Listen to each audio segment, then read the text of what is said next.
Hello, welcome or welcome back. Today we are doing part 3 of our painting for absolute beginners, anyone who has never even picked up a paintbrush, or if you're just really curious in the absolute fundamentals of how to paint. We've already done a video on materials. I talked through acrylic paint, the color wheel, and how to hold a brush. And in today's video, I'm gonna actually walk you through the entire painting. I know it's a lot of buildup to get to this point, but I promise you it's all incredibly important knowledge. The floaties are off. We're gonna jump right into our painting.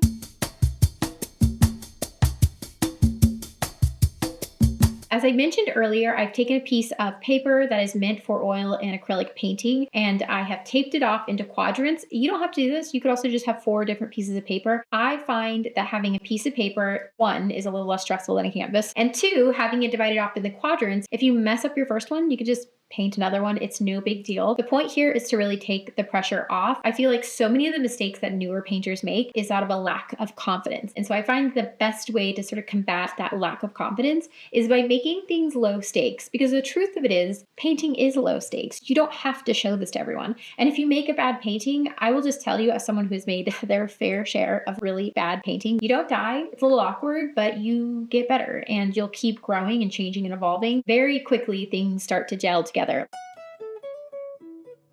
I'm going to take my little $5 light, turn it on, and I'm going to angle it on my apple. The reason I like having a light on there is twofold. One, it adds a little bit of dimension. Having that highlight and a shadow is going to help you create form. The other reason is because one of the things that I'm known for, and I really enjoy painting, and I think because of that I'm good at teaching, is how to paint light. And so if you have a light on there, you'll get good at painting light. So it's a practice thing, it's a form thing, and then finally I just think it looks really good. So one thing I didn't mention in the materials that you may want, you definitely don't need, is it's something called a view catcher. If you are not painting from a photo, if you're painting from life and you're finding it overwhelming, you're just looking at an apple, but like, where do you crop? You line it up and make it match the ratio aspects of what you are painting on. And then you take it from your perspective, and you want to make sure your perspective is the same, because if you're shifting over here and you're painting, and then you're shifting over here and you're painting, your view is going to change. And if you're going for a certain amount of representation in your art, that's going to be challenging. You can also just use your hands. So you have 2 right angles-ish you can use. And then you can do the same thing, and you can figure out how you want to crop it. If that stresses you out because these are not in fact right angles, you can take something like a postcard and cut 2 L's and then do that and figure it out. So I'm going to start by opening up my Stay Wet palette. Again, I talked about this in the last video, but this kept my paints nice and wet over my little break. I also still have my color wheel on standby. This is, again, going to be a helpful thing to reference. So the very first step we're going to do is actually going to be our priming color or toning. I'm sure you've seen this. Anytime an artist uses like a red or a brown or a gray underneath, they take the white canvas and they block it out with one of those colors. Even though they go in and cover it up, that actually does serve a purpose. On one hand, I find that, again, getting back to that, like, make things low stakes, make things not scary. Something about painting on a white canvas or even a white piece of paper can seem really intimidating. When you make that first mark, what if it doesn't look right? It can kind of throw you off the rails. I find that if you already have it sort of bumped down to like a gray or a brown or a pink, it's just a little less intimidating. The other reason is because starting with your value all the way cranked up to the lightest light is really hard, because if you don't actually cover all of it, if little bits of white peeks through because you're not completely covering something, it's going to read as though it's a highlight, and it might not be where you want a highlight. If you start out with a value that's right in the middle of the value scale, regardless of the hue of the color, it's going to be less obnoxious. That being said, what color should we prime our canvas? The safest bet is a gray. Like I showed in the last video, you can mix your own gray. That would be really good practice, actually. If you are like a little nervous and you just want the easiest thing, neutral gray 5 is going to be your best bet. I am just going to go ahead and paint with this gray.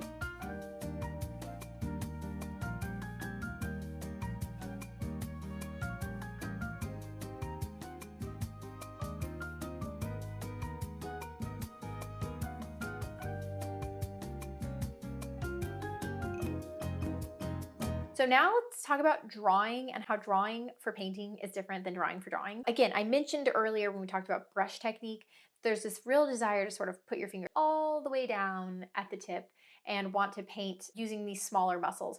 I'm going to encourage you to grip your brush a little bit further back and then to use larger muscle groups to draw. So the approach to painting I have is drawing is one step and then color and value are another. The way I think of drawing for painting is less as like contour. You start general and then you become more specific. So the drawing, when it's general, is just going to be an outline of shapes. In fact, our first rendering of this apple is going to feel more like a square than it is a circular apple. But it's easier to sort of fill in the contours once you have the top perimeter, the bottom perimeter, and the side perimeters. So as far as like what color we want to draw, I don't think it matters too much. The only thing is it just needs to be in contrast of both the hue and the value of your background color. So if you've primed it like a bright blue, I wouldn't use a different blue to draw with. It's just gonna be hard to see. And then you also may wanna add just like an ever so small amount of water. I don't recommend adding too much water to your brush when you paint because it can really tear down the integrity of your paint. There is such thing as too thin for your acrylic paint. Something you'll notice that I do is I will take my brush like this. One thing that's really helpful when you're figuring out your proportions of what you're looking at, because again, the drawing is less about contour drawing and more about just finding the limits and the proportions, is you can take your brush and stick it out in front of you to where you get a perfect horizontal, and then you can see where the top is. And that can just help you kind of find your bearings. I do that a lot.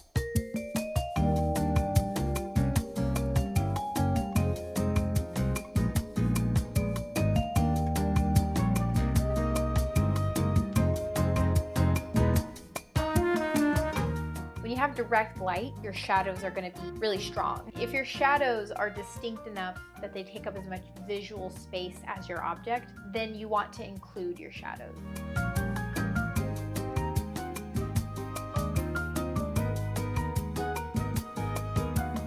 So believe it or not, that feels pretty helpful. Now I use this skinny little brush for my drawing, so I'll show the different shapes you can get with your paintbrush. Basically, with a flat or a bright, you have what we just used, which is your little skinny line. The other brush mark you can make is these nice big chunky lines. I also sometimes do like square shaped dabs and dots. And then finally, of course, one of my favorites, which is just the corner of the brush dab. You look at a brush like this and you think, oh, I'm only going to be able to make these marks, but you can make several. Remember, you can twist and turn your brush. There's a lot that happens when you do this. This motion is, I feel like, what I do all day long. So there's a lot here you can really work with. I'm going to move on to now my bigger brush. That's my drawing. I don't even consider that painting. So now I'm gonna look at my object and I'm gonna ask myself, what color am I looking at? Let me talk out loud. And I am gonna encourage you to do the same thing. In fact, sometimes when my students are really struggling, I will tell them to pick up an imaginary phone and imagine that they're talking to their friend and they're describing the apple they see in front of them. So you're like, okay, well, it's round, it's like a fruit, so it looks edible. It's like a little shiny, maybe like a satin finish. And the color, okay, well, the color is, it's multicolor. On the bottom and perimeter, it is a rosy pink peachy color. Okay, well, how do we break that down into our hue color language? I'm going to start here. So I always think, okay, what is the intensity here? And I would say, so it's middle intensity. So it's going to put us in here. And I would say that it's light, but not super light. And I would say it is a red orange because it's like a pinky orange. Okay, so how do I say that? We have a middle intensity, middle value, red orange. That is actually tremendously helpful. I know that we did a lot of talking and not a lot of mixing. So if I'm wanting to mix the color that I'm looking at, that's this color right here. I know that I start with red orange. Okay, gonna mix that here. Now, because I also said that it's middle intensity, I know that I need to go across my color wheel and find a color. So I'm gonna mix the tiniest bit of phthalo into this. And then light, so I'm gonna add some white. What color does that give me? Actually, pretty dang close to accurate. Okay, that's pretty good. I'm gonna pull this in here. So now I would ask myself, what about this color? Well, it's a little more in shadow, and it's also less directly in the light. So it's gonna be darker and a little cooler. So what does that mean? What is a cooler, darker version of this? Well, it's hard to mix it back from white. So what I'll do is I'll just mix it again. So I'm gonna take more of just that red, and I'll mix it into this puddle. It feels to me still a little bit too warm and a little bit too light. So then I'm gonna take a little bit of blue and mix it in. And to me, this is getting better, but it feels a little dull. So I'm gonna add some quinacridone magenta.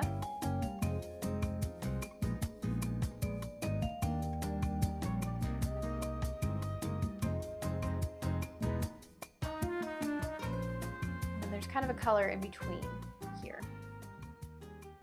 and here. So notice that I'm just making big marks. Do I think that the apple is really that boxy? No, but it's enough information that I'm just building it up. I always think of this step as kind of like tiling in. Keep your shapes big and boxy in the beginning, and then as you go, you can fine tune. So the next thing is that there's some yellow. I'm gonna go ahead and just keep using the same brush for now. Why? Because my yellow is not gonna be this color yellow, so if it's contaminated, it's fine. This apple is part of the real world. It's not a fake apple, it's not a plastic apple. If I'm painting something in nature, I really don't mind if my brush is a little bit contaminated. I noticed that yellow is very cool. What is a cool yellow? A cool yellow is going to exist in this area, more greeny yellow. So I'm going to add some white. White has a tiny bit of blue in it, but I'm also going to add some just blue into the mix. You just kind of keep going until you get something close. So that spot right there feels very green to me. And then this feels like a lower intensity greenish yellow.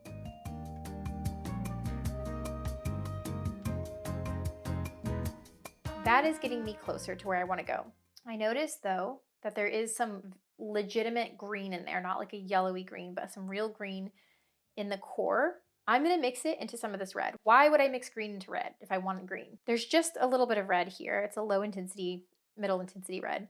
And then this color that I'll turn into a green. And so if I want it to be more muted, I'm going to mix it into its complement. I'm going to even grab more red because I really want this to look like a green that exists on this planet, not artificial. Notice there's some lighter green kind of coming out of here, and even one little dab of like lighter green just right above it. I think it's important because it's like combining these together.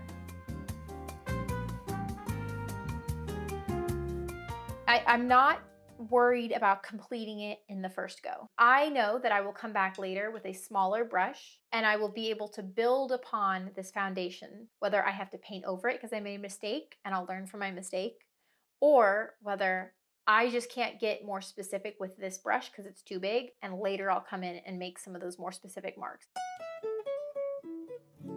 Now I'm going to move on to the shadows. I know that I'm making like a low intensity purple. Remember, when you're looking at shadows, shadows aren't just gray. They're like a mix of colors because it's light being reflected. So make sure you paint what you see and not what you know, right? Okay, so there is my darkest part of my composition is right under there, and it's just one little dab. So that's all I'm going to put. And it looks like the shadow on the front is bouncing some of that green in the apple off. So it almost has like a green shadow to it. When the shadow is strong like this, I like to keep lit and shadow colors and values separate as much as possible. Don't let linguistics lead you astray. Just because it's white and light, don't let that convince you to put titanium white down. When something is very shiny, that's going to trump anything that's white. The background is white and matte. It's also in the background, so it's further back in space. And so those two things tell us that despite the fact that, yes, the background is white, the white of the background is not as light as that highlight. They're not way off, but it's just not as light. It's also important that your shadows tend to fall a little cooler and your lit part tends to fall a little bit warmer. It doesn't have to follow that rule, but I find that if you want to create that sense of illumination, that's kind of an important thing to pay attention to.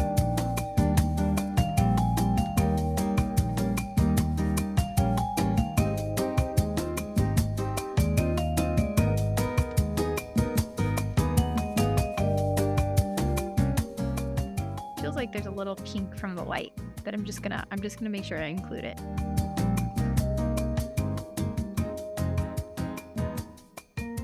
Yes, admittedly, it looks a little weird right now, but that's okay. I know it can come back and fix things. There's promise here. I look at this and I'm trying to be objective and, it's missing the shiny pop of light, but there are some things happening. Now, if at this point you're looking at whatever you made and you're like, nothing about this looks right, just go in and start over. And I don't mean put gray down on top of it. I mean start over on top of that painting.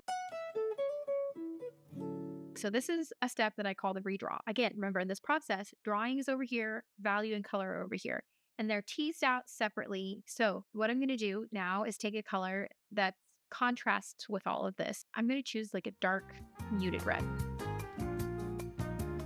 But we'll start with this. And the issue is I think that this needs to come down. I also think the shape of my apple might be slightly off. So I'm just going to redraw that in. It's not way off, so I'm not doing like a total redraw or anything. But I actually think the thing that needs a redraw the most is my shadows and my background. Sometimes you don't need to over-explain the background and the shadows, but I think the shadow pattern of this is so funky that I'm going to have to explain it.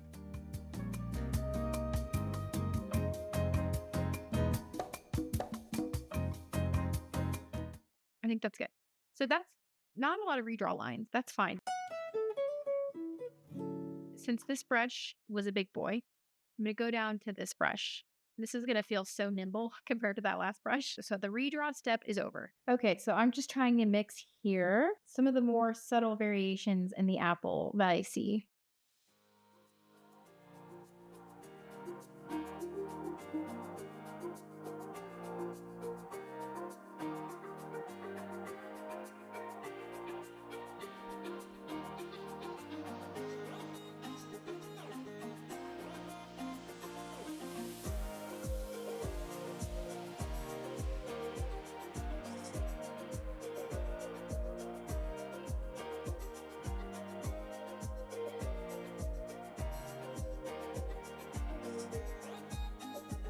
And don't be afraid if you put down a color and it's like way too saturated, just cover her up.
As far as the highlight, usually it's never just one dot is the highlight. If you want something to look painterly, it's almost always like several different color kind of light spots. And that's kind of what I was trying to achieve with this little trifecta.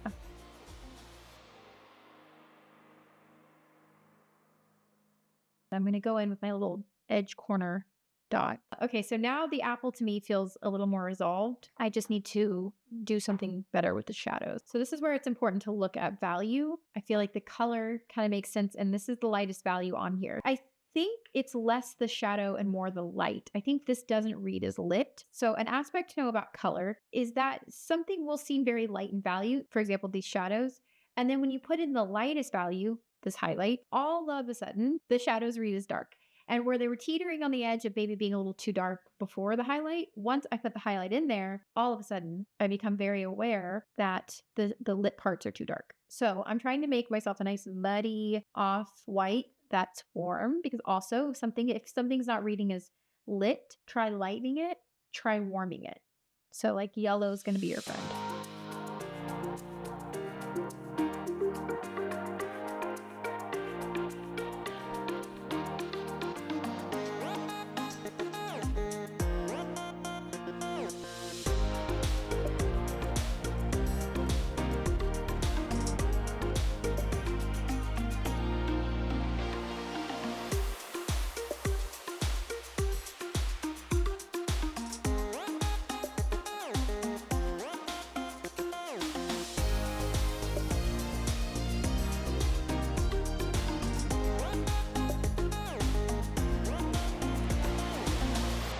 The last little detail I see, I'll use my smallest brush for this. It's just a minor thing, but I want to work on that stem ever so slightly. Leave your details for like the last statement you want to say. Nobody wants to polish the stem on the apple and get it all perfect and then realize everything was 2 inches to the left and you have to move it all anyways. So again, start general and work your way more specific as you go. I sit with it and then I reevaluate. One thing I'm going to do is I'm going to bump up this shadow a little more, maybe. You don't want your shadows too light. Something's in shadow, it needs to look like it's in shadow.